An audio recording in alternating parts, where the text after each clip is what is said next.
I knew that we were going to cry, and I knew that but I knew that she was going to believe and support and agree that I am doing the right thing, but also really prefer that I not be doing the actual work itself.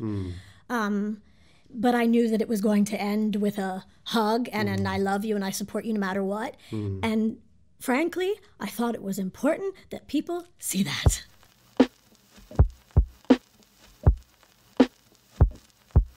Welcome to Ireland Unfiltered. This week's guest is Kate McGrew. Kate is many things. She is a singer, an MC, a writer, a comic. She's also a sex worker and part of the Sex Workers Alliance of Ireland, which has seen her argue for sex workers' rights and against the Nordic model, as it's called, which is a law which was recently introduced in Ireland with some consequences. It was really fascinating talking to her. Before we listen to that interview, don't forget to subscribe on all the usual channels. And if you like the show, please leave a review. Kate McGrew, welcome to Ireland Unfiltered. Thank you, Dion. Thanks for having us. You fitted us in into a very busy schedule. That's right. You're flying to Paris straight after this interview. What are you going there for? Well, I'll be performing tomorrow a segment from Hookers Do It Standing Up. It's my new stand-up hip-hop mashup. Yeah. And I'll be there for 5 days for the Strauss 10-year anniversary conference. So Strauss is a sex worker rights organization over there. Right. And they've been dealing with the same model that we had come in here. So there'll be many groups, organizations, and individuals gathered to stomp our feet. Okay. and convene together. We'll get into a lot about that now, about the Nordic model and you know the fallout from that and the consequences of that. But I suppose to maybe just introduce people to you who don't know you. Like, I see you on your Twitter page, you describe yourself as singer, MC, writer, comic, escort, co-convener. Is that right? Yeah, it just flows off the tongue, right, doesn't it? Where would you place each of them in sort of levels of importance about what you do? Gosh, I mean, the thing is that you know, where I'm at home is on stage, is the performing aspect. Yeah. The reality is that a lot of people have had to have, you know, day jobs, if you will. And so for me, sex work was the work that made the most sense. And but then once you realize, oh no, I'm going to have to fight for my rights here, aren't I? I started to do that work. And the reality is then oftentimes what that looks like is, you know, that sort of threatens to overwhelm the life completely, because it's hard to stop doing that work because it's so important. But I really feel like they all feed into each other, you know. Yeah. You know, the shows that I do are absolutely about sex work, and though they're funny at times, it's always with the aim of, you know, touching on the hearts and minds of people on the subject. And what would you say is the biggest misconception about the work you do or the advocacy you take? Like, what would you say people misunderstand about it? I think something that really sticks out in my mind right now is that people think, you know, sure, you're just doing this activism to keep your pocket lined, etc. Where the reality is that particularly only for privileged workers, working in an illegal setting is actually more profitable. So it's workers who have a lot of privilege that not only tend to be able to work around a law and have support around dealing with it, but they get more work. Right. So why is that? Why is it profitable for? Well, because, for example, what has happened in Ireland is that demand has not gone away, but the demographic of where clients are going has changed. So certain kinds of workers are getting more work and other kinds of workers are losing work right now. Okay. And that's because clients are afraid that they're going to get stung in an arrest where at the workplace of people who typically get arrested, which is at typically at these brothel raids, or sadly of certain demographics. I mean, it's a racist law. Right. Like coming, as and this may be a very stupid question, but is that something that people would have said is what you want, in a sense, that the demand in certain areas is decreasing? Yeah, I mean, it's interesting. Like, at what cost, you know? Okay. And that doesn't mean that those people, what that happens to those people is that they don't magically have viable alternatives for making money. Yeah. So they're just pushed deeper into poverty. They're more likely to have to depend on third parties or people that are waiting to be able to exploit their vulnerability. Yeah. So that's not what people want, you know? Another good example to describe this is that this kind of antagonistic and criminal approach doesn't really manifest in a good way. Because, for example, Sway got word that there was a burgeoning red light district on a street in Dublin. So we went to check it out and talk to who we could talk to and see what their experience is like. And what a woman that we spoke to told us was that when the neighbors started, marching up and down the street and talking and kind of threatening to people going into establishments and threatening cops, what did happen is that there was a house that had just moved in of a group of women, and they hadn't even spoken to them or anything. They had just moved in. And once that sort of antagonistic, aggressive, criminal approach, they were faced with that, they were whisked away like that. Okay. So for some people, they might go, oh, good, that's, one less brothel. But for us, for Sway, we're going, where are those workers now? Right. And so are Sway, they okay? Sex Workers Alliance of Ireland. Correct. And so that's the problem with it. Let's go back to it. So this is the Nordic model we're talking about. Yeah. Now, it came into the news again recently because of the imprisoning of two women in Kildare. And this, when it was introduced in Ireland, this case was exactly what you were predicting was going to happen. So maybe could you explain what the Nordic model is, the thinking behind it, and why you think it's flawed? These are a lot of questions. That's okay. And what you feel is the preferable model. Sure. So the way that the law was before was that it was legal to buy and sell sex. Yeah. It was only legal to sell sex, though, if you were alone. So working in pairs or groups was illegal. They call that brothel keeping, even if nobody is profiting from another's work. Yeah. And what the law introduced was it made it illegal completely to purchase, and it also doubled penalties for these collective workers and introduced the possibility of a jail sentence. Right. So now, was that an Irish little quirk on the Nordic model, like was the Nordic model designed that there would be no criminalization at all of sex workers?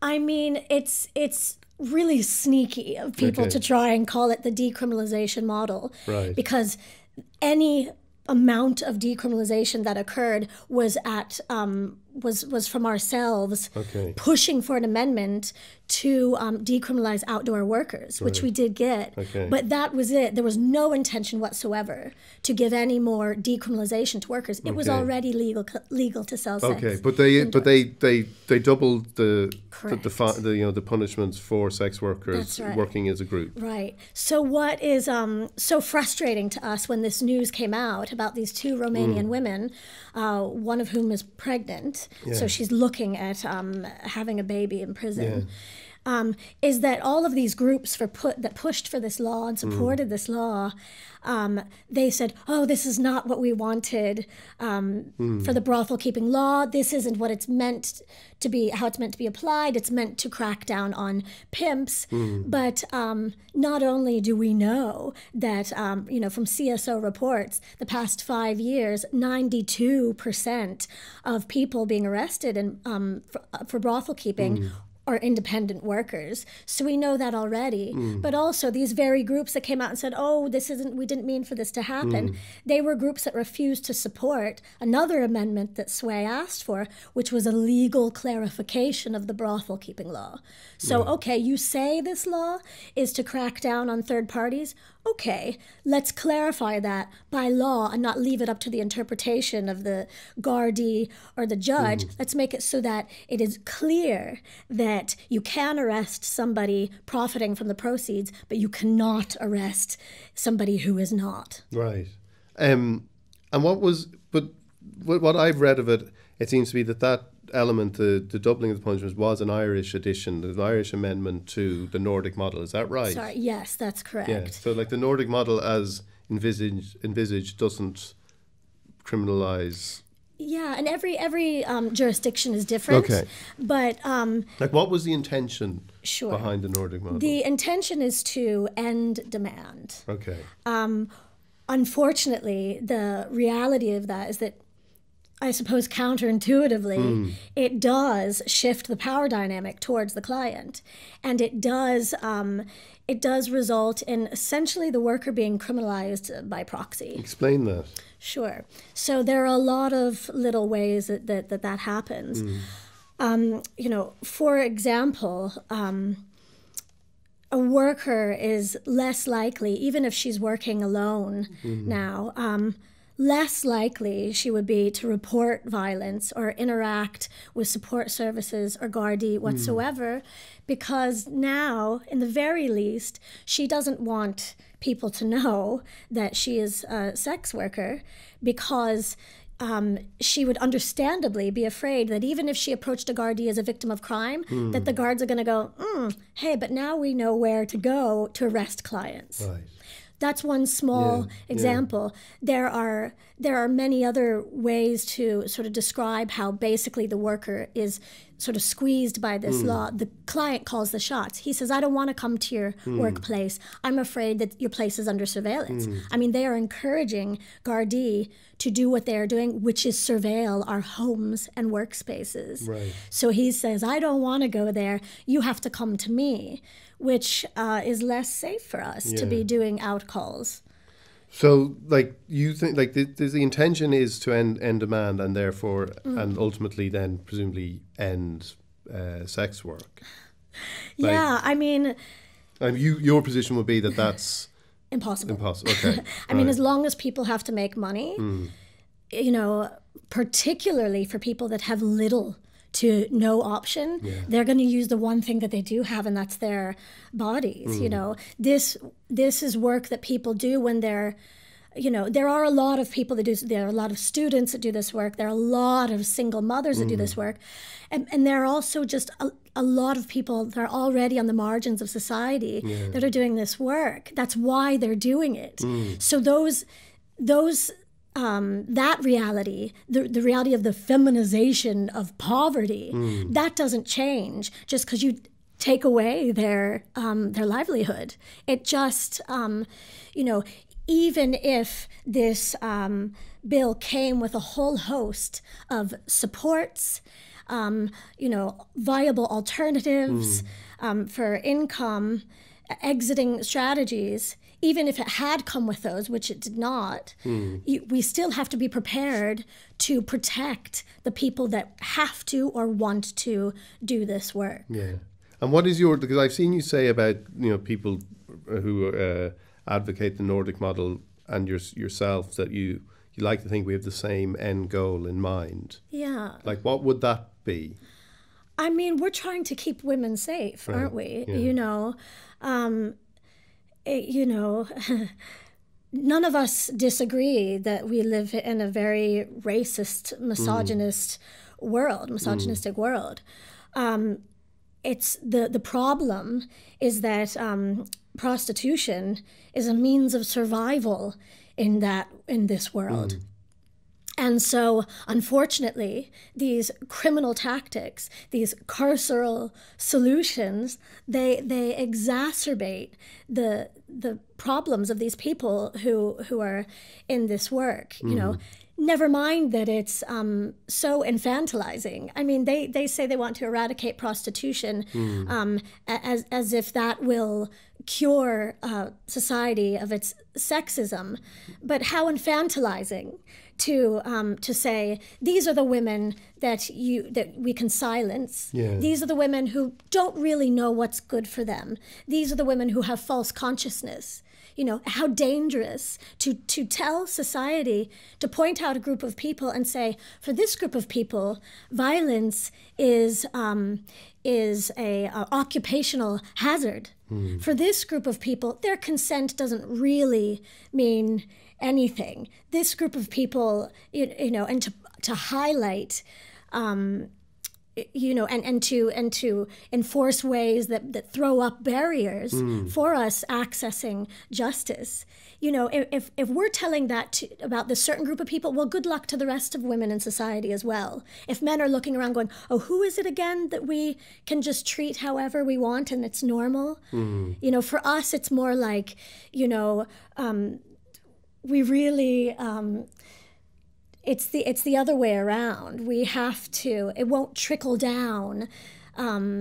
We have to go straight to people who are suffering the worst sexual violence and disrespect and misogyny in society, and take direction from them, regardless of how what you think about that personally. It's a harm reduction matter. Right. So that's it. You think it is important to put whatever judgment and that element of it to one side and just look at how we keep women safe in this environment. Yes, and it's not that we're not to scrutinize the sex industry because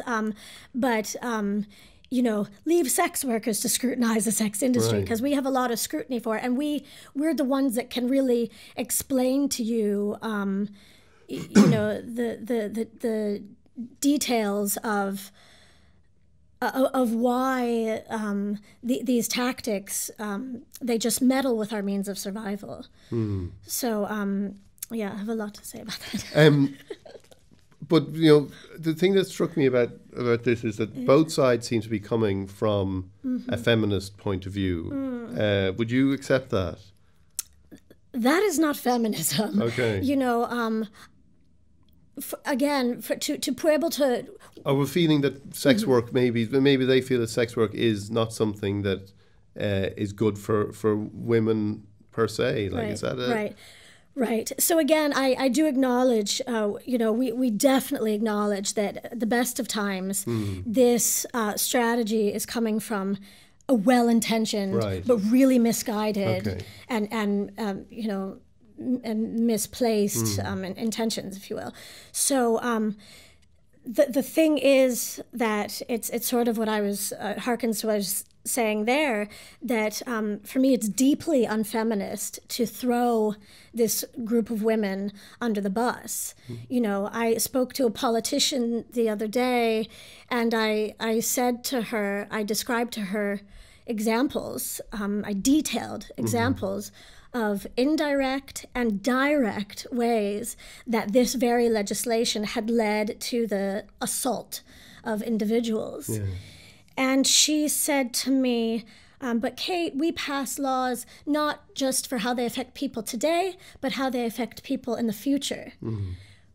But at our expense. To me, that's unacceptable. Even if there were a place that we could point to on the entire globe where there is no prostitution or where this has worked at all, to any degree, if we could point to a place, we still would say that doesn't make it okay to throw these people under the bus today and tomorrow. We need to protect them today. It's like what we really wish is that these people that would call themselves feminist and that do want to protect vulnerable women and don't want people to end up in the sex industry, that don't want to be in it, if they would put down the trying, fruitlessly to eradicate prostitution and instead agitate around the real root causes of why people become vulnerable to exploitation and trafficking, then we would be working together. Because then they would be out of our way of our meddling of our means of survival. Then we could acquire labor rights, and if they were working with us instead only on regularizing undocumented migrants, on drug supports, LGBTQ homeless supports, single mother payments, and housing, domestic violence, if I didn't mention that, these kinds of things. Then we'd be working together, And what would your model be?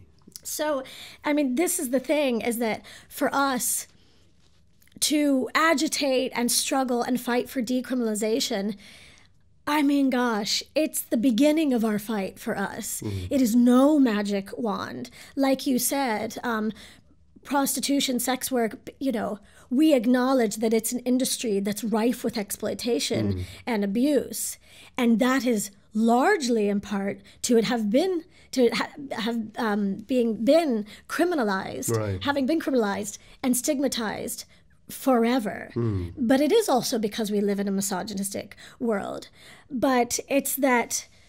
So while we need to work together as a society to fix those aspects and again support the services and that can address the root causes of that, we need the legal infrastructure that is the basic minimum that gives us these tiny opportunities to engage with the judicial system and to begin to talk to people about respecting sex workers and to begin to insist and enforce the reality that sex workers can say no.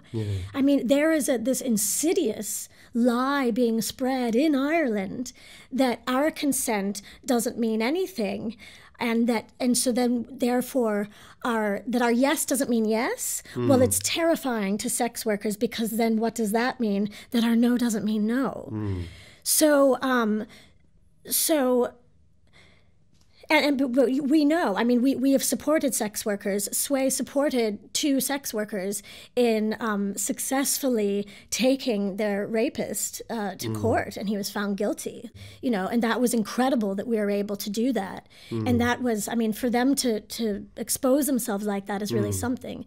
So decriminalization is, it's the baseline infrastructure. It's by no means whatsoever a magic wand, because this industry, it does reflect the worst of what is possible in industries in a capitalist society, and we acknowledge that. We're saying, can we please have what makes it marginally better for us while we work. So you say decriminalizing would actually give you a chance to fix those things, to eradicate the things, or have a chance of eradicating, allowing sex workers, in the example you gave, where they can, they can go to the police without fear. All these things, decriminalization on both sides, if you like, could help with that. That's right, because, all of the examples that I mentioned there to you before, like we would have more control over where we work. We would even have control of our advertising platforms. Right now, it's illegal to advertise in Ireland. Okay. So all of us are driven to one advertising site. And what that means is that they can decide exactly what that site is. It's Escort Ireland. They can decide exactly what that platform looks like, and we just all have to deal with it. So even if we didn't want to have reviews, we have to deal with that because we have no other options for ourselves. Okay. It's like when we don't have legal avenues and flexible laws for this a very flexible industry that it is. We are reliant on third parties, and we're vulnerable to abuse and exploitation, and just less agency in general. Take me back then to Ohio. You grew up. Take me back to Ohio. Take me back to. I think it sounds like I'm about to start singing. You grew up, your mother was a professor. Correct.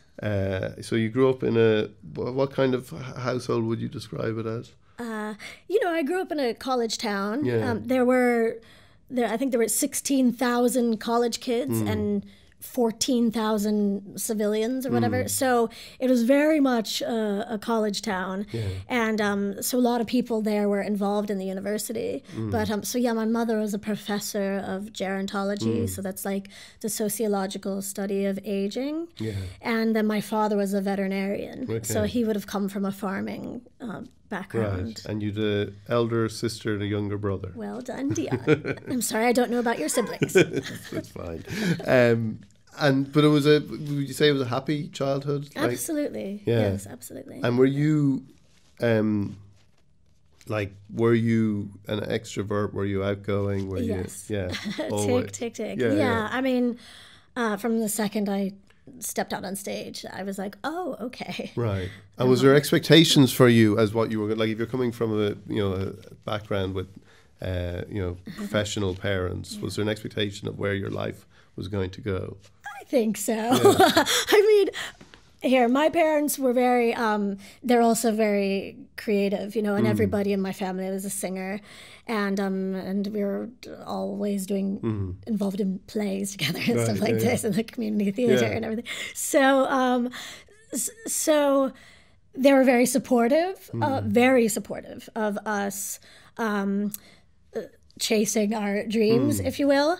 My father particularly was like, you gotta have a plan B, but they were more concerned with like indulging our passions. I mean, my mom is a feminist, and she, when I was a kid, I remember her telling me later that it was a real lesson for her when she came into my bedroom and I had cut out a lineup of beauty pageants, beauty queens, and taped them onto the headboard of my bed. Right. And then I started kind of out of the blue to become obsessed with cheerleading. Okay. And at first she was just like, oh God, this is all wrong. But she just was like, I think I need to let her get into and explore and indulge her excitement and her passion.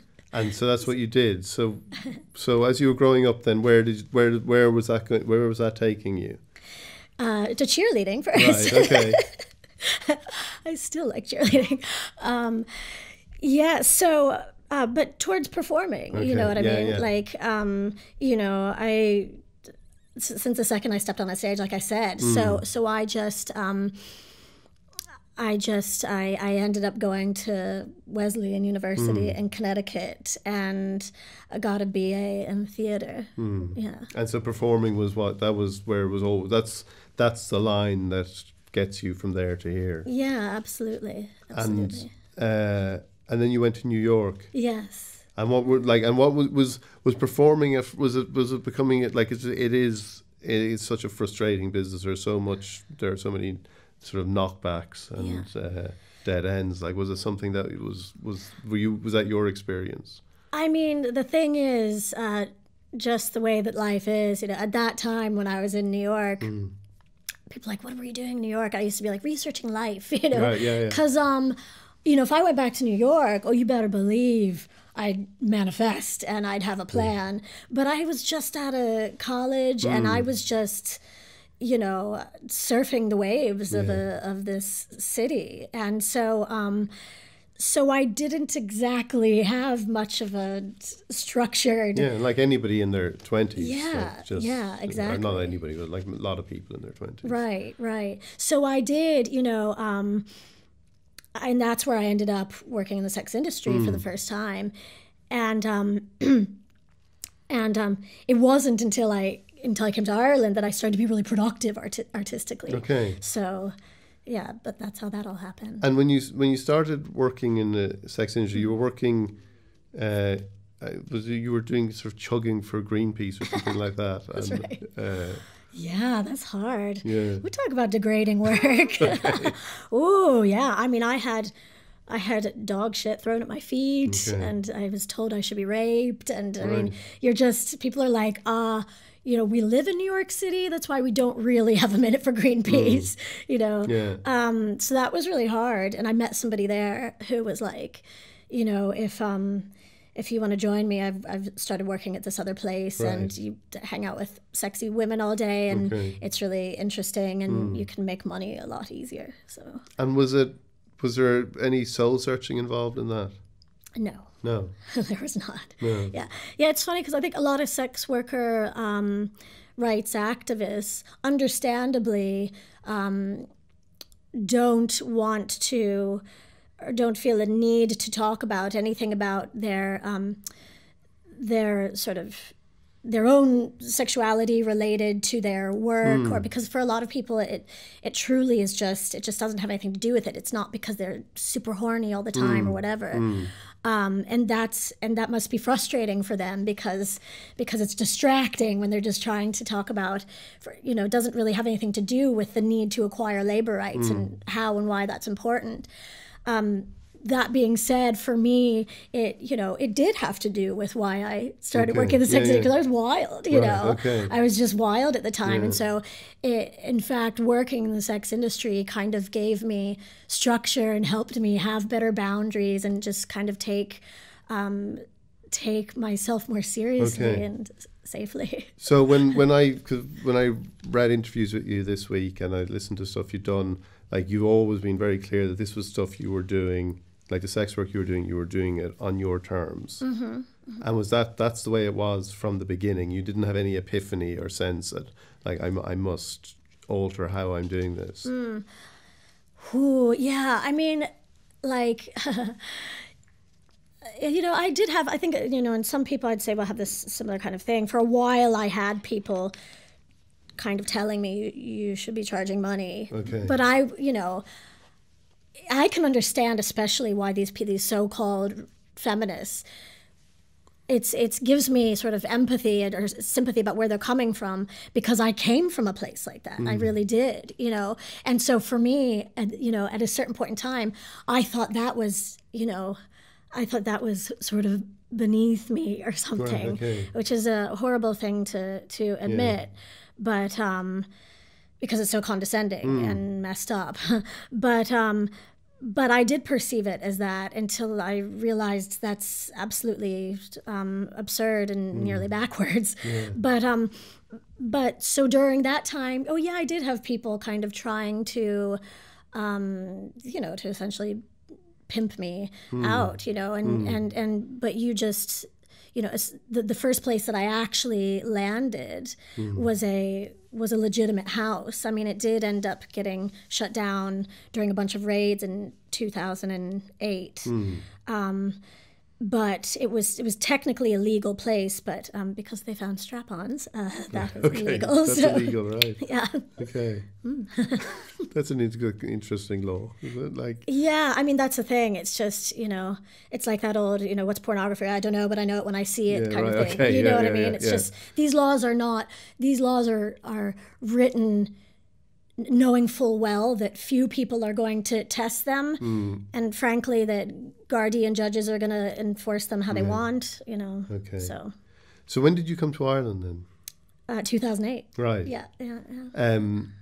And what was were you developing, like when you say you were in your 20s and you were just, you know, flitting around, was there a career path in mind then? What was the intention at that stage? Yeah, I mean, I always was like, you know, knew that performing is it for me, and that's what I wanted to do. And you know, like you said, like a lot of people, I think I just didn't realize what I had to get in place at what time, and so things just take a little bit longer, you know.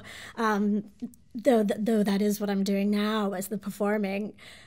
But when I came to Ireland, it just kind of fell into place on a different level for me. And again, I don't know if that's a point in time in my life or just what it's like being in a place that's a bit smaller. So people, I mean, it actually, the sort of nugget of it was that I was singing loudly in an audience, apparently sort of harmonizing with the singer and the backing singers. And so they came up to me after and said, you know, we heard you singing. Okay. Do you want to sing with us? Right, okay. And so I started making music with them. Right. And so that was, so there was a bit of, like, things were taking off, or there was a bit of direction then. Right. Yeah. And then you did a couple of years later, you did the Connected TV series. Yeah.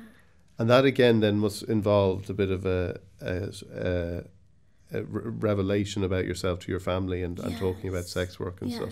Yes. Was that something again that did you have agonized about that? Were you concerned about it? Yeah, I mean, certainly when I was asked to do Connected, you know, I had just started working again here. Okay.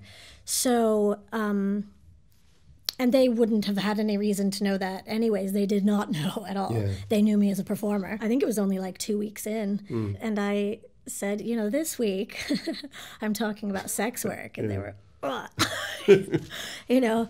And so I think they struggled with it a bit, threw around a few different ideas at me. That was the moment when I knew what I thought about what I wanted to do, because immediately I knew that would be a real missed opportunity. Okay. And that would be foolish, and that would be just wrong. I mean, yeah. But it was required a bit of bravery too. Yeah, it did. And you know, and so I did consider that as well. So I had a friend put me in touch with a lawyer even, and she was the one who put me in touch with Sway. Yeah, okay. And that's when I met Sway. Right. And that's when I went, I look at this group that's doing this. I mean, this is what's interesting. We talk about New York, you know, I was marching against the war in Iraq. I would have considered myself socially conscious and politically aware from a very young age, but it didn't occur to me to be mobilized around labor rights about my own work. Right, yeah. It didn't occur to me. That's how marginalized and that's how normalized it is to be on the outside of society. Right. It wasn't until I came to Ireland and I met this group that I went, holy cow, I need to participate in this. Right. So that may have been rather than anything changing in how you viewed what you were doing as such from when you started, like, to, you know, getting to Ireland, that was the moment when you encountered this group and you go, okay, there is a way. They are saying collectively what you may have instinctively felt yourself. Yeah. Is that fair? It is. And more than anything, I thought, you know, I have to do this. If I can do this, I have to do this. And that's what it was about Connected as well. I said, you know, it almost felt like I said, was I wrong? You know, I felt like for my brothers and sisters in the sex industry, I needed to take this opportunity and shoulder it because I knew that I could. Yeah. And, you know, I've talked to enough people that admit it to me that I wonder how many more don't, that they go, gosh, Kate, we watched that, you coming out to your parents on TV, and I have to say, I thought that was a really messed up thing for you to do. People have said that to me. Right. You put your mother in a really weird position there. And my thoughts on that and my sort of explanation of that is that I knew how that was going to go. Right. I knew how that was going to go. Why? Because I know my mom.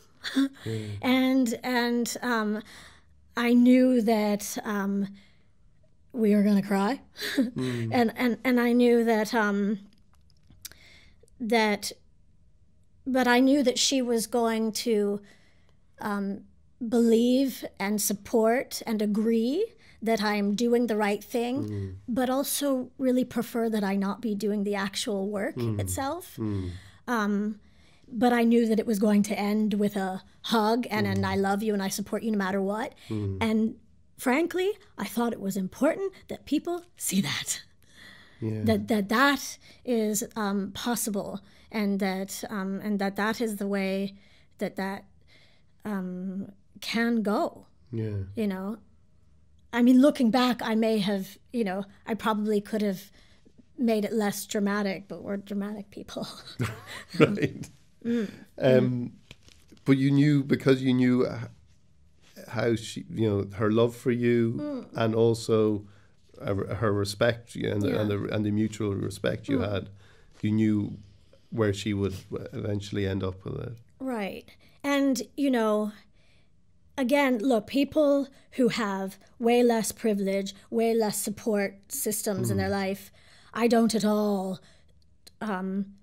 push for people who truly can't come out to come out, because people lose their children. They get them taken off of them. People get evicted. People lose other work. They lose their relationships. So for us to try and push for people to come out is not quite fair. But for those of us that can, I feel like it's really important that we do. And she said that if you were an advocate, I would stand right next to you. When she does stand right next to me. But that was part of her journey. She got it intellectually, you said, but emotionally it took her a bit more time. Yeah. But it's also, I mean, sometimes I say, nearly facetiously, that the hardest thing about being out is just the awkwardness. I mean, because it is essentially your parents knowing about your sex life, if you will. Yeah. I mean, it's not wonderful to show up at family reunions and go, oh God, what are they all trying to just stop their heads from going to? Yeah. It's just embarrassing. Right. It's just a bit awkward. Okay. And that doesn't leave you? It doesn't leave me. No. You mean it doesn't? Like, that's all, you have that sense. If you go to a family reunion, there's that kind of embarrassment is sort of in the air. Yeah, I mean, like, it's, again, sort of relatively speaking, probably not. We, because everybody is very supportive. Yeah. But yeah, you just sort of have the thought, just say about something else. Yeah. But she, as you say, she stands right next to you now. And is that something that's important for you? It's something that is lucky for me. Yeah, okay. It's something that's really lucky for me. That's something I'm struck by in this, and when I've listened to you speak before, that you're very conscious. You're not saying, like, you're very conscious that you're in a privileged position in some ways. That's something that you're stressing a lot. Can you explain that to me a bit? Sure. Because it's a bit of a bind to be able to speak out for sex worker rights at all. Yeah. People go, you don't get it, because you have to have an amount of security and privilege to be able to be so out anyways. Not to say that I don't struggle. I mean, like I said, like, doing the activism becomes so all-consuming that I hardly even get to sell any sex as much as I need to. Yeah, I'm very aware of my privilege. I think, again, what's frustrating about the optics of that is that it really gives others opportunity to go, this is a happy hooker versus sex slaves discussion. And it is so not. It is so not. Right. I mean, not only am I, do I struggle with the things that everybody will in the criminalization, my screening systems are also infringed upon, and et cetera. I have been evicted, et cetera, But, the thing is, this, for example, the complete conflation of migrant sex work and trafficking, that's a northern concept. Like in the global south, there's a much deeper analysis of the continuum of exploitation and of the realities of why people and the causes of why people end up vulnerable to exploitation or end up engaging with traffickers. And so, we go to these conferences, and the sex worker rights movement in India is huge. I mean, it's just huge. And for people there, it's so obvious that the work needs to be more legal to be safer.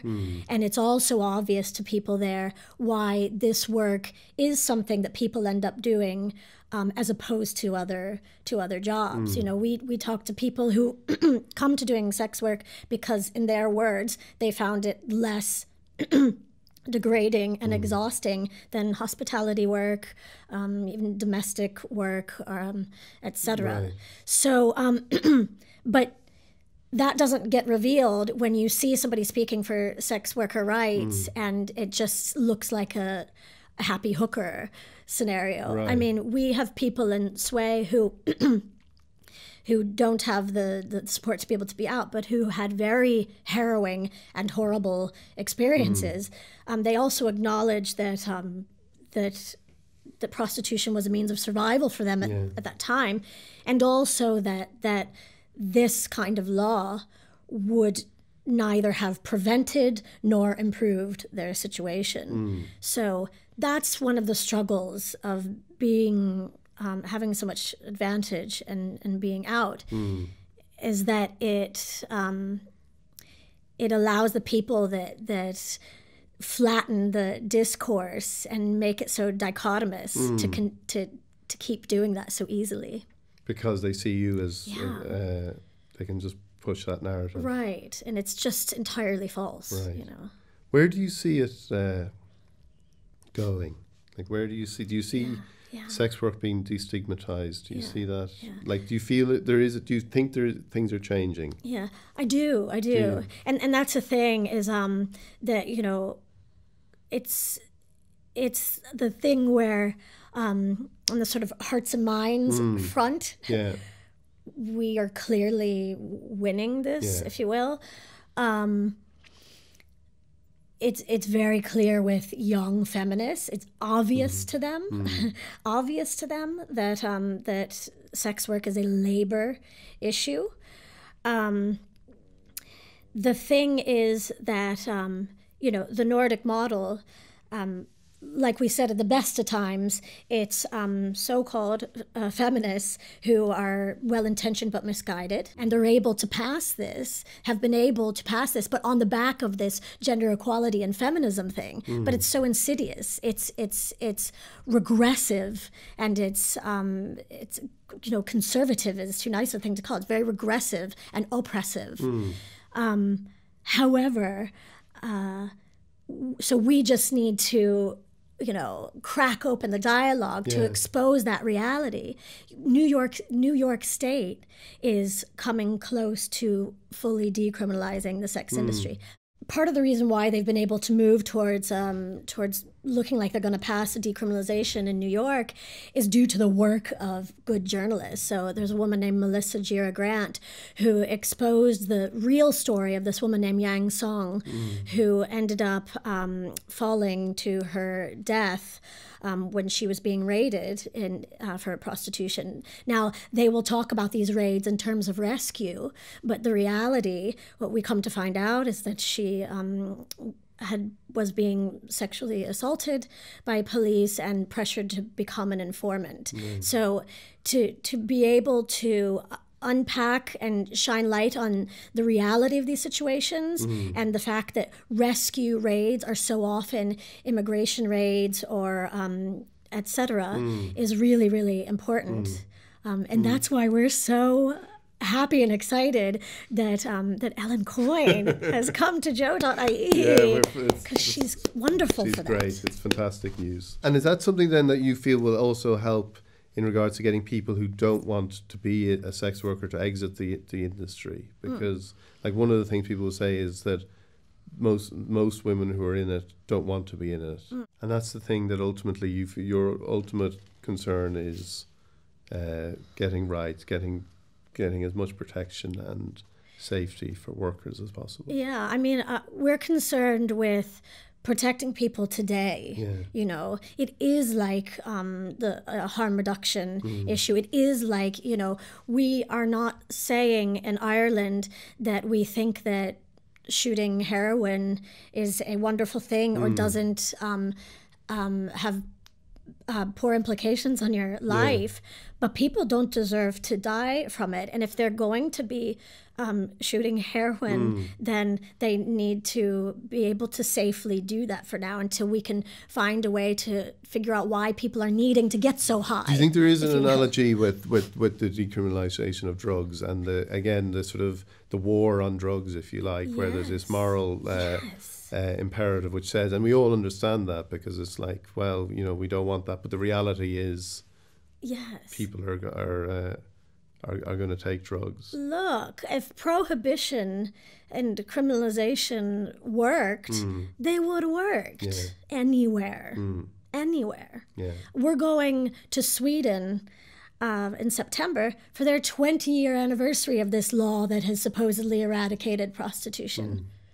You know, and are we supposed to keep looking at it after 20 years and say, you know, I mean, they will minimize the harm that this has caused to us. But tell that to the woman who had her jaw broken that we spoke to, who told us when the client said, "Are you alone?" She no longer got to use that as a red flag because clients are asking that now. Explain that.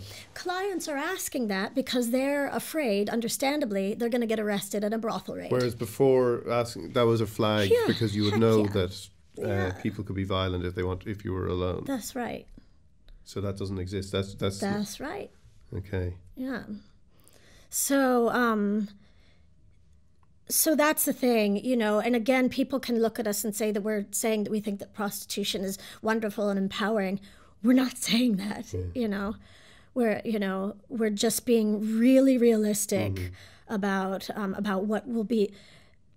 what is the basic infrastructure that we need to make people's lives marginally better whilst we work on making this society better together. You know, it's these services and organizations that they need a lot of support, and so it's just so much spinning wheels in the mud or something, to use an Ohio reference. You're taking me back to Ohio. Yeah. It really would be helpful if we could work together with these people in a way that truly makes sense. Do you see that happening? You know, some people are so invested in it that for some people, no, you know. But like I said, the tide is clearly turning. It really, really is. You know, particularly with this brothel keeping law, for example, even though this is how it was before, when this news has come out recently about these two Romanian women, for example, like you said, people are starting to go, oh yeah, that's not how that was supposed. That doesn't make sense, does it? So, slowly but surely. Yeah. Well, Kate, best of luck with it. I know your advocacy has a great. You're going to be tireless in it, and it's been wonderful listening to you. And we didn't the one thing you wouldn't let me talk to you about was your jumpsuit. It's because I'm letting down my gender by by being a chick that is not very familiar with Thor. Okay, so we won't go into that, but it's been great having you. Thank you so much. Thank you so much. Might I give a shout out to places where people can find Yes, us too? yeah. Perfect. So Sex Workers Alliance Ireland, if you look us up anywhere online, you can find us for support. I mean, SWAY is Ireland's only sex worker-led frontline organization. So people can come to us for any kinds of issues or problems, or even to just find somebody to talk to that knows how they feel. So that's Sex Workers Alliance Ireland. And then even my Twitter, which is at LadyGrew, LadyGrew. There are links to the Sway channel. Okay, great. Yeah, and anybody that's in Paris tomorrow, see you at Hookers Do It Standing Up. Wonderful. Kate, thank you so much. Thank you, Dion. This has been great. Thank you. you. Appreciate it. Really appreciate it. That was Kate McGrew. Very amazed that I got through the entire interview without asking her about her jumpsuit. So before we go, don't forget to subscribe on all the usual channels. And if you like the show, please leave a review. Thanks.